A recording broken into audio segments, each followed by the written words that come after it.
All right, as I was saying, ecotourism. Ecotourism. We've talked a lot about tourism in general. The reason ecotourism comes up in this chapter is, well, there's a lot of places that still have their old ecologies in this area of the world, and people are getting a little bit more aware of how tourism itself, um, as a development strategy, we're talking about development a lot.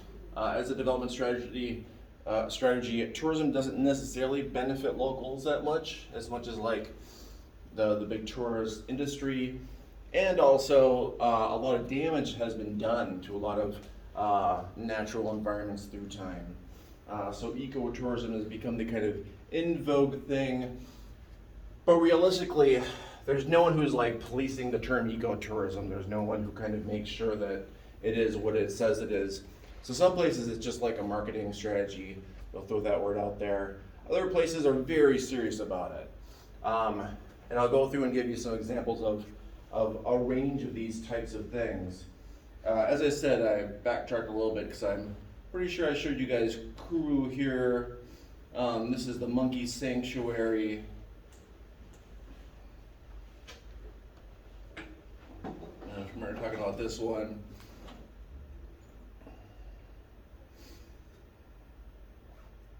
Lots of monkeys, and again, a reminder, this is Costa Rica that I'm mostly focusing on today. I have some Puerto Rico, don't know if we'll get to that today or not, but we sure might. All right, just getting us to where I think we left off. Oh yes, so that was in Kuru. I'm gonna take you to, it's actually Montezuma, but people change the Z to an F on signs and stuff as a little bit of a joke. People know Spanish at all? Know what fumar is? It's similar to Italian kind of smoke. Yeah. So Montezuma is a very popular place with, I don't know if people use the term hippies still anymore, know what that means? But that's a very popular place for a lot of people to go to on trips. I'll take you to these other places as well, and these photos. And there's quite a bit of logging still going on. Large trees, old growth trees are still being cut down. And usually if you see big lots of land, those are often places that used to be forested. Very often you'll need to cut these down in order to put in things like power lines. And you don't think about it, but cutting down the landscape to put in power lines and stuff, although it's part of development, we want to have power and plug things in, electricity. But these actually create ways for invasive species to come through different areas.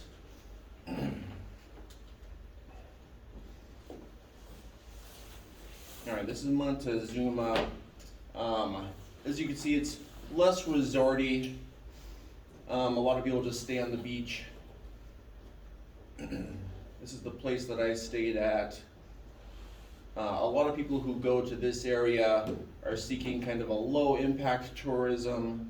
So you have all the kind of normal things that a lot of tourist places have, but there's a lot more sights to see. This specific resort that I went to, they've made a giant change through time because it had been going through like a small version of desertification where,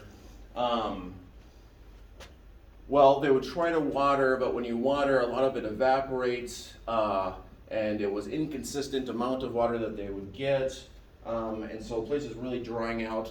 But over the 20 years that I've been going here, they've been able to bring a lot of this vegetation back. I think our book mentions very briefly a type of irrigation, drip irrigation, where you basically have some hoses that went under the ground, and it's basically, if you can imagine, just poking holes in the hoses. So you have the water comes out slowly, and it comes out below the ground, so it's not evaporated off. So you could have a small amount of water that actually waters a lot more area.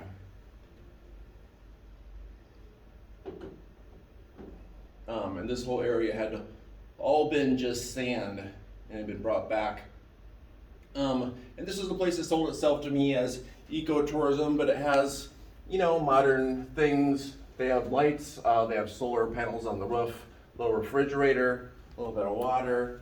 So you're not really like roughing it too much. The book talks about 2 different national parks that are preserves. And these are the 2 photos that they used, which I think are actually not great photos, don't really give you a feel, a sense of place. So I'll take you around.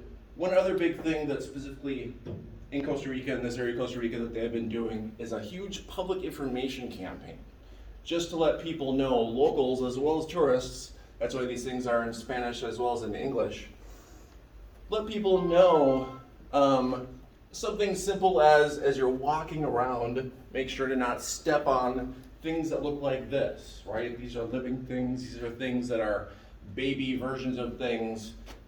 Be careful, right? Huge public information campaign. And these signs are all over.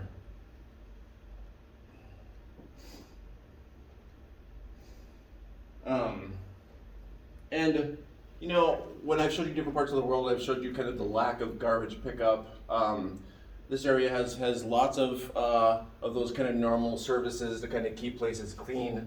I actually asked a friend of mine who was being my guide, he's an instructor over at the U of M, but I asked him why their dumpsters were made out of mesh. And he pointed out that, well, although this is the dry season, you could imagine if it was a dumpster of the type that we'd have here in Minnesota, it would just fill up with liquid with all the rain that happens in the rainy season. So although this looks unsanitary, it's actually a lot better than having just a big murky pile of liquid mixed with garbage. One of the other interesting strategies that this area did, again, remember, ecotourism and tourism in general, the big question is how much do locals benefit from it? There was enough kind of local power that they mandated that a certain percentage of money that was brought in by tourism would go for local needs. This is actually a school that was put in using tourist money. So it's a little bit of a success story. And this is just walking down the streets, just to give you a sense of place. Again, you could have all the kind of the modern things. You can go get your cash.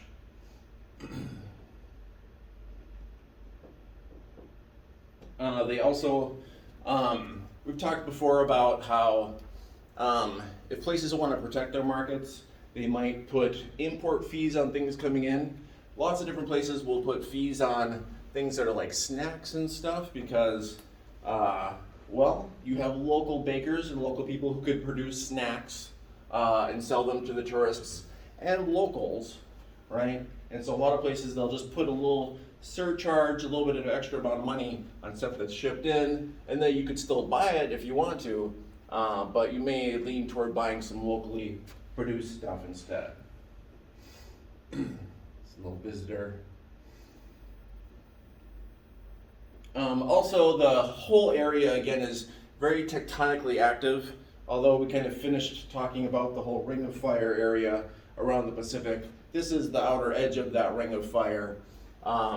It's the reason why we have this great big mountain chain, a lot of tectonic activity. The reason there's a picture of a big rock is, well, I don't know if you could tell, this was a molten in the not too distant past. And you could tell from a lot of the rocks in the area there's a history of tectonic activity. Again, these are just locals. Well, when I say locals, it's interesting because they have tourists who come here, but very often in this area, tourists, they will stay for maybe 6 months. They'll stay for like a really long time before they're going back home. So it's kind of it's kind of a semi-permanent tourism kind of a thing. And what lots of places around the world are trying to do, these obviously aren't retirees, but what a lot of places are trying to do is they're trying to encourage retirees to, if not full on move to these different areas, because like things are cheap, things tend to be pretty cheap, so your dollar can go a long way.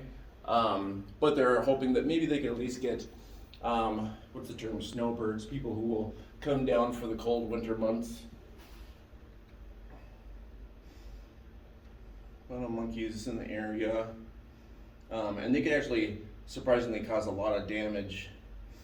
This is one of the few kind of above the ground irrigation sprinklers that I saw, so I just took a picture of it. So like I said, most of it is under, especially since this is the dry season, they usually tend to not to like to water in this way because so much evaporates.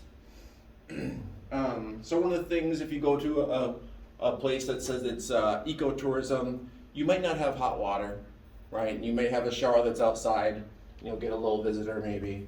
But the water isn't like cold. It's not like if you turn on your Minnesota tap and it's freezing cold. It's like lukewarm.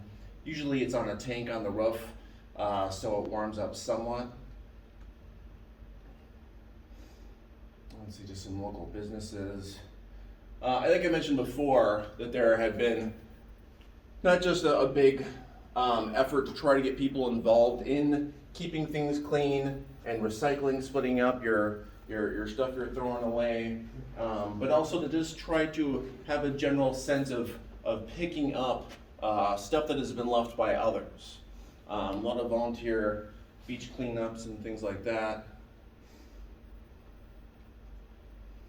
As I said, this specific area had a lot of hippie types, I guess I would say. So there's a big emphasis on organic this and organic that. All-terrain vehicles are actually pretty controversial in places that call themselves ecotourism because they can really rip up the ground depending on where you use them. So ecotourist places, they may limit them to just the beach, but you go to plenty of other places and you can just use them to go wherever you want in the jungle. And like I said, with a lot of use, they could really tear up the landscape.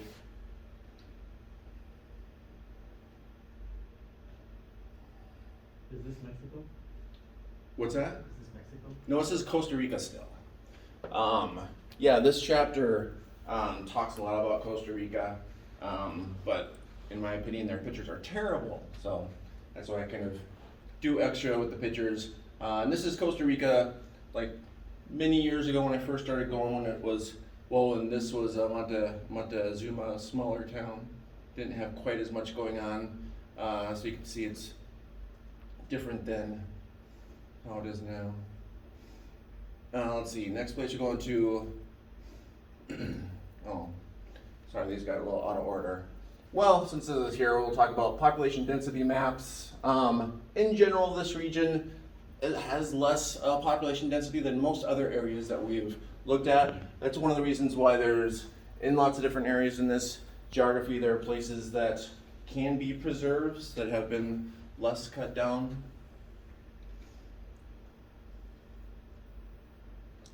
This is going toward more of the big city. Actually, I'm going to get some of these lights. When we talk about convergence hypothesis, meaning that, that's a little better. A lot of places that are kind of global cities, or at least moving toward global cities, are all kind of becoming more similar to each other. That's very much true. Here, you'll see restaurants that like you wouldn't necessarily have expected, but that's how world cities and international cities are kind of going. This is a butterfly sanctuary. If you're ever going around a place and you see basically a place that's covered in huge nets, that's a good sign that it's a butterfly sanctuary. But Costa Rica is known for its butterflies in particular. This is an area, like many of the others that I've shown you, my guide said that this had been forested, but again, that was cut down, and then after the nutrients were washed off, it could really only be used for grazing land. It happens with a lot of areas, and although it looks green, it looks stable, and it's relatively flat, lots of these areas can be hit with mudslides. It's a sloth, I don't think you can see him so great.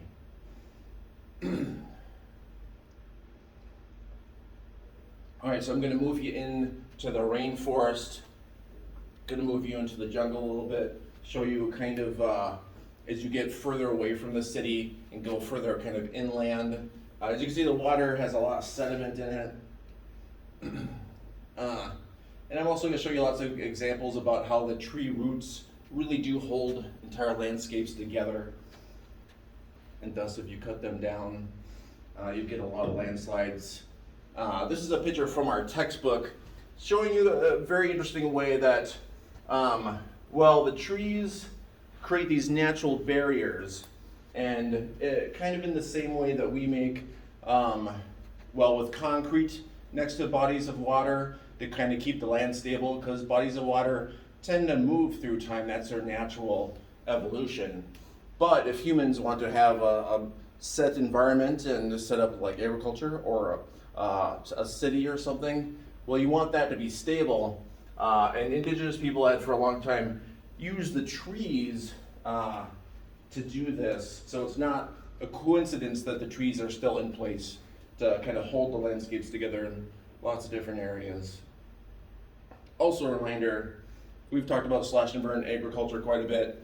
And again, when it's sustainable, if it's small scale, if it had been used in the way it was used in prehistoric times. But these days, it's mostly just involves a lot of burning off of areas and areas not coming back. So this is again Costa Rica, just showing you how these trees hold this whole landscape together. Places that have trees that have been cut, or in this case, this tree died. Often that is when you'll see it start to deteriorate, especially on the edges of bodies of water. Even if they attempt to put in concrete barriers and whatnot, there is so much seasonal rain and there is seasonal flooding. It's tough to keep these things in place. This one's a bit more firm. All right. Some things on biodiversity and conservation in this area. As I said before, huge amount of biodiversity. What do we have going on? We have mutualism, coevolution of species that depend on each other for survival. We also have conservation using land and species within their biological limits, and how this is different from preservation, right? So basically, in a nutshell, you could decide to still use a resource, but make sure that that resource isn't overused, or you can, on the other hand, decide to have complete limits, and no resources will be taken from an area whatsoever to try to keep it as stable as possible. And this is back in the national parks.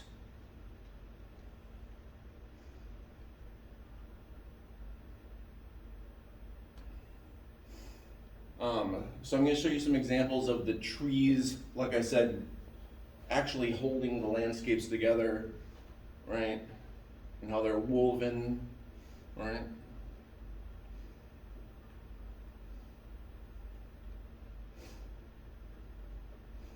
I don't know if you could see the little guy in this picture. Maybe. He's an alligator. He's right there. He's tough to see. Plenty of alligators in this area. So look out where you walk. Sloths too, but less worrisome because they're very slow.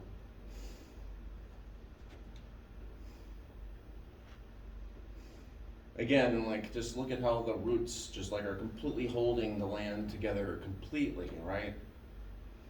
This is another example of those pathways that could be made just from putting in power lines that invasive species can come through and upset different ecosystems.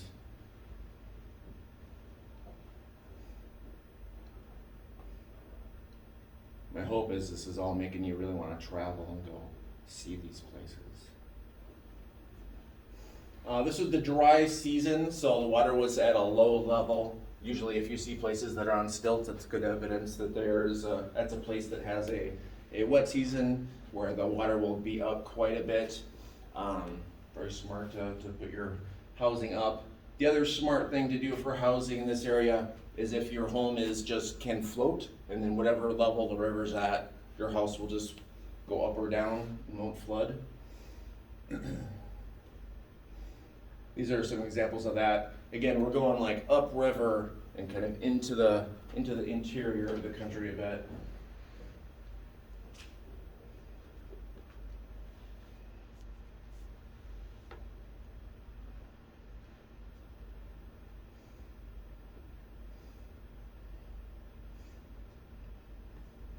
Again, just giving you a sense of place, just little restaurants and things.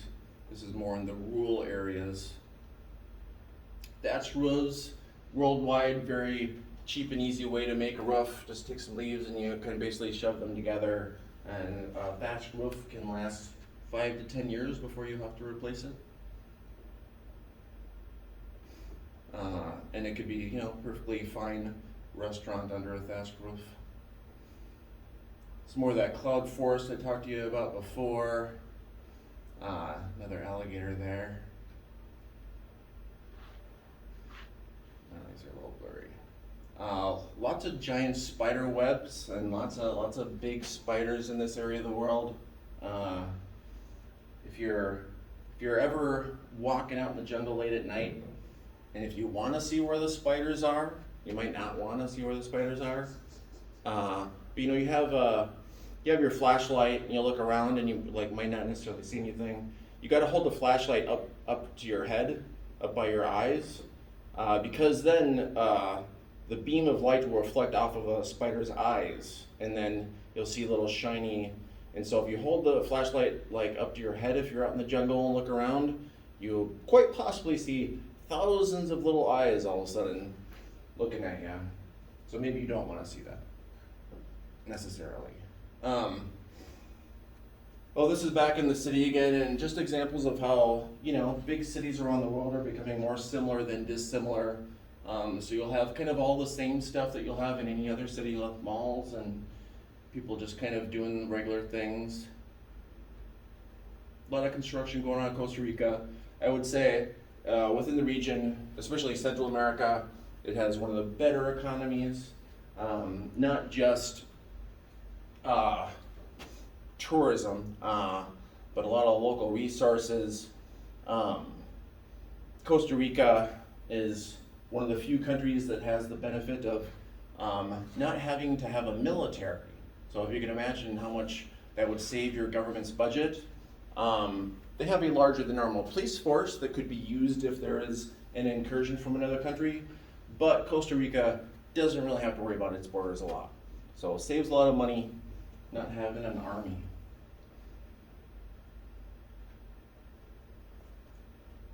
Dry season, but there was some rain every now and then.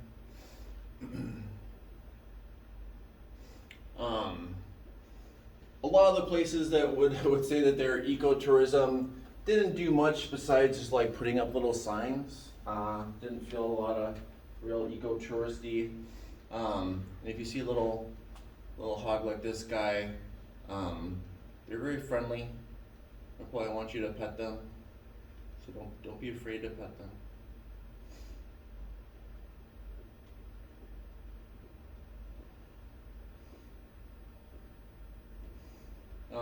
Another popular thing is whale watching. You could also see dolphins and rays.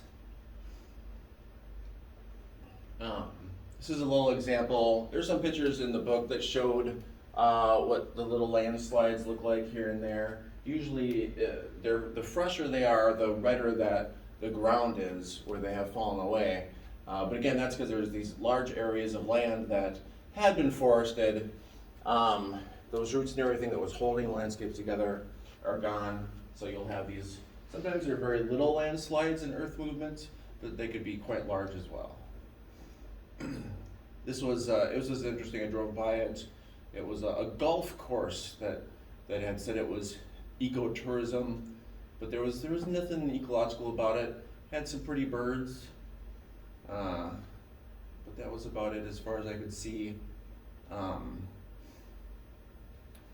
These fence posts were actually pretty interesting because you have a very quick growing variety of tree, and they have all these little buds, and you can just pull the bud off and plant, and then when they grow up, and so if you have a normal fence where you're just kind of putting in posts, because the earth is kind of changing and moving a lot, and there's lots of rain seasonally, these are unstable. But since these are put in and they have roots and everything, they're much more stable as a fencing material.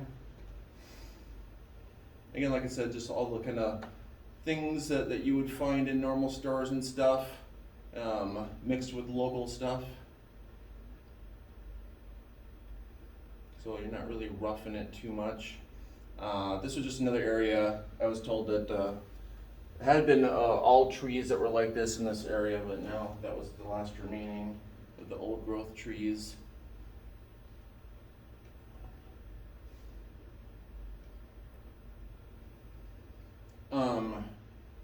Gated communities are a bit more common in this area of the world than you'll see in other areas of the world. Gated communities where, well, it depends. Sometimes you have an actual gate within a guard.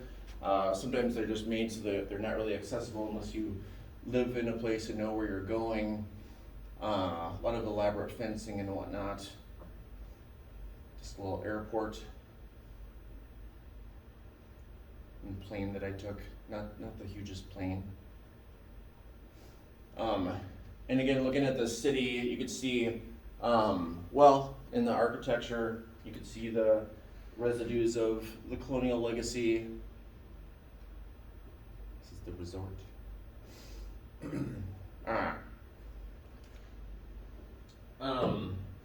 So, let's see.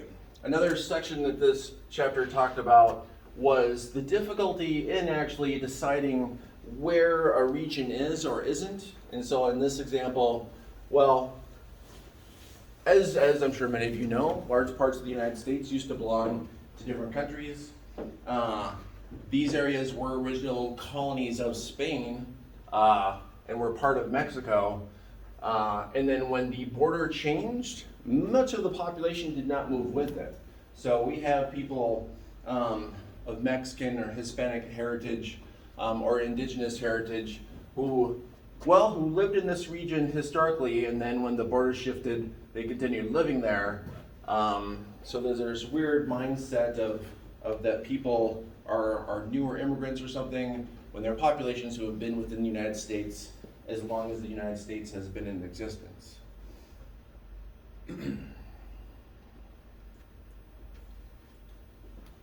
When you talk about immigration into the region through time and what are the main population clusters, the largest populations came through Spanish in most of these countries that we're talking about, Portuguese in Brazil.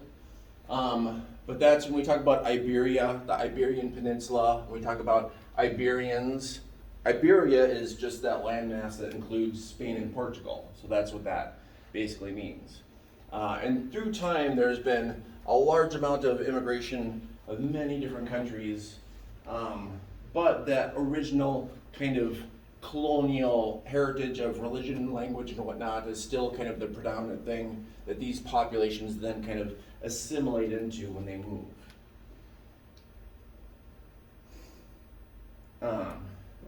Fair amount of Asian immigrants into this area. It's a bit more of a recent thing, but this is when we talked about how places like Japan, who are facing a population crunch, are kind of reaching out to these populations to try to get them to move back. But for the most part, these populations have moved to their new places and they've been there for generations, and very often they don't know the language of the country they came from. Like I have German heritage, I do not know German. If Germany reached out and was like, hey, you should move back, I'd be like, I would visit.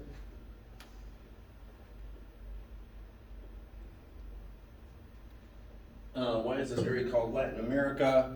Well, I already talked about how the whole system was similar to what those countries in Europe and the Iberian Peninsula had back at home, as far as having an area of land that you have control over, and then having that population assimilate to your cultural norms.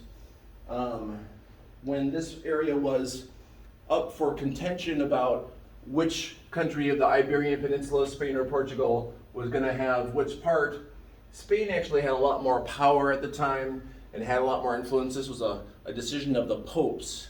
And the Pope actually originally just drew a line like this and said, okay, and this was when he drew this line, didn't actually know the shape of these areas that well, but said, okay, it seems fair since, Portugal is this size and Spain is this size. What if we just do this and Portugal gets this and Spain gets that? That's where that originally came from, that division. And those languages are still the languages that are used there. Although interestingly, you have different local accents. So in Argentina, they speak Spanish, but there's a large percent of the population are of Italian descent, and so they speak Spanish with more of an Italian accent. And in Portugal, the Portuguese is spoken more with a Spanish accent. I have some friends who, when we've gone to Portugal, they've translated for us, but they have a lot of trouble because the Portuguese in Portugal is more of a French flow to it. So these things have these different accents that, you don't know until you are speaking the language. So tribal heritage just came up in the question you answered last time. Indigenous African and Iberian. The interesting thing is that these are now a giant mix, right? I'm going to show you some of Puerto Rico. And this is their Christmas lights. When I went, because like the rest of you, Christmas is when I get vacation time, get to go travel. Puerto Rico, and remember, Puerto Rico is part of the United States, right? And so travel and tourism there is actually quite simple. Every few years they'll do a vote because there'll be a big decision about whether they should attempt to become a state or not. And usually the vote is around 50%, and so far they have not pushed forward to become a state, but there's lots of people in Puerto Rico who wanted to become a part of the United States. You haven't been to Puerto Rico? What's interesting, there's a lot of different cultural things in lots of different places. And when I've been to Puerto Rico a number of times, I noticed this kind of cultural signifier of masks. And it really didn't occur to me as far as why is this a thing, until I went to this interesting history museum in Puerto Rico. This is old colonial embankment. Actually, I already had this slide. Sorry, these got out of order. Colonial architecture. There's more correct. All right. So, race, one of the keywords of this term. Even though we've used the term, of course, in just about every chapter. Race, social constructions of difference among humans based on skin color that have had profound consequences on rights and opportunities. The book shows this image, these images, which are about, it's interesting, lots of different areas in this geography, in this region we're talking about. You've had a mixture of people coming together, literally coming together and having children. And it's interesting because there was this whole hierarchy that was starting to be constructed. This is again during colonialism, that was almost similar to a caste system where they would try to decide if two people of different races had a child, well, what would that child be like? And because there was such rigid rules about what races were and what that meant for them, what their ranking seemed to have a distinct future path. But it's interesting because this whole system, well, once you have one person who's mixed and another person, and they have a kid, and that person is a mixture of a whole different types of people, there's just no way to keep track of this stuff. So as a system, I mean, it already didn't make sense, but then after just a couple generations, it made even less sense. As I said, I'm probably getting to the museum I went to in Puerto Rico, where they're looking at the mixture of people, and how Puerto Rico is an example of how the people have all kind of come together. And so you have quite a bit of diversity. So Puerto Rico was part of, when we saw the trade of enslaved people that would go to the Caribbean and sometimes go up to the Americas. And so there's a lot of stuff left over here from then. Their museum has a even more complex history compared to our textbook of these images and the definitions of what different people of mixed races, how they were defined and whatnot. But again, these things, after a couple generations, I know this is all in Spanish, but one of the interesting things was that in the ships that would come in with the African slaves, the ships would often have lots of cargo from Africa that they would want to sell. And so now in modern day Puerto Rico, there's all these African artifacts, right? And many, well, I was talking about the masks and how the masks kind of are this important thing culturally. What the museum was showing me was that it's interesting because again, this is a museum, so they had all these examples of old signage. I know these are kind of blurry.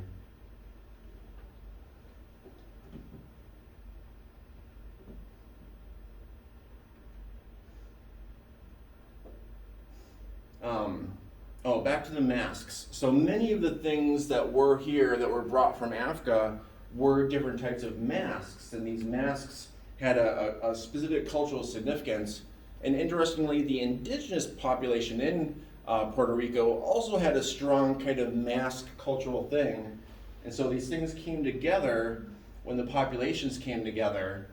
The other really interesting thing was these masks that had been brought over from Africa.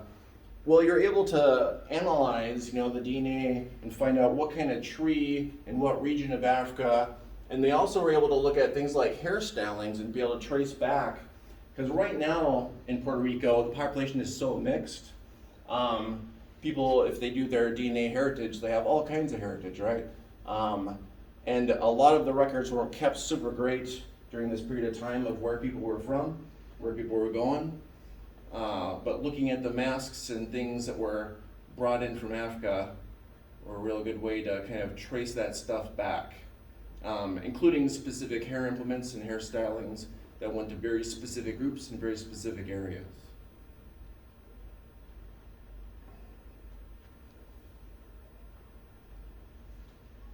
Again, like I said, the masks were a big cultural signifier, including, even on a chair.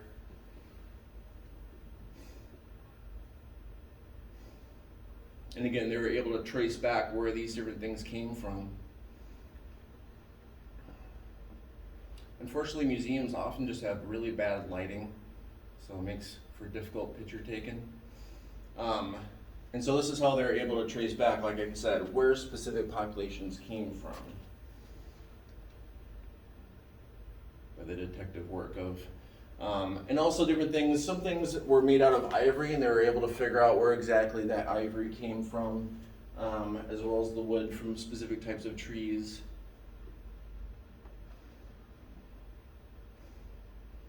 These are some other things that were from colonial times.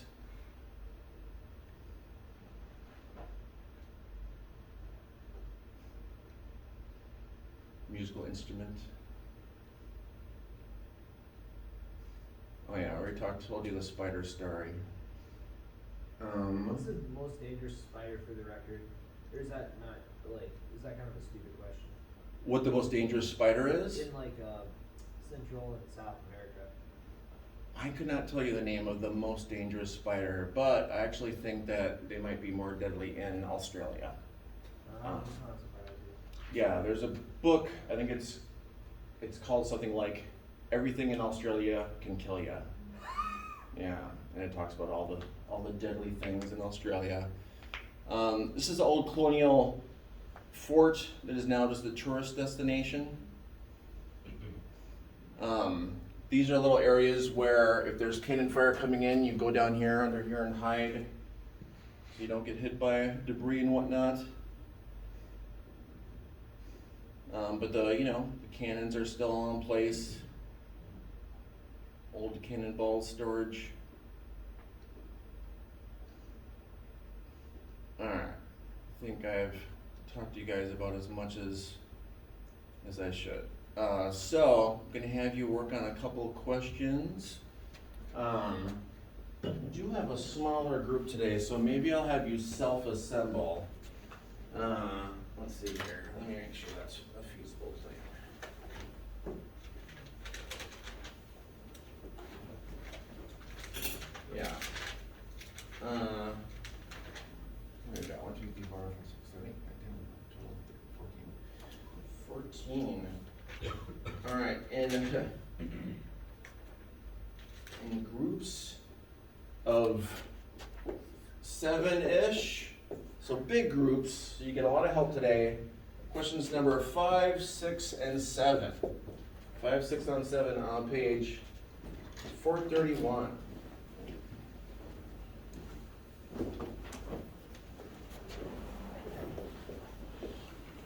I'll go get these lights so they're a bit brighter for you.